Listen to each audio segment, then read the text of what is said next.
This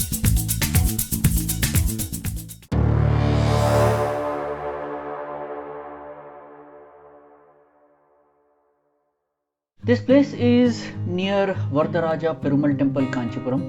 Mr. Shankar and myself were very happy to eat the idlis that they served here. These kids' innocence and the enthusiasm they had on their face was simply superb. They got super excited when Mr. Shankar took out his DSLR and took some of their photos and also asked me to put their video on YouTube. So this video is just for these kids. May God bless them. Idli in Kanchipuram, and this is the people. We had a nice time, I should say. We were the only people here standing and eating idli. And I must say, the hospitality over here near this temple, Varadharaja Temple is Attivara Vaibhava. So Varadharaja Temple, 2019. super. I mean, we really enjoyed the the food here.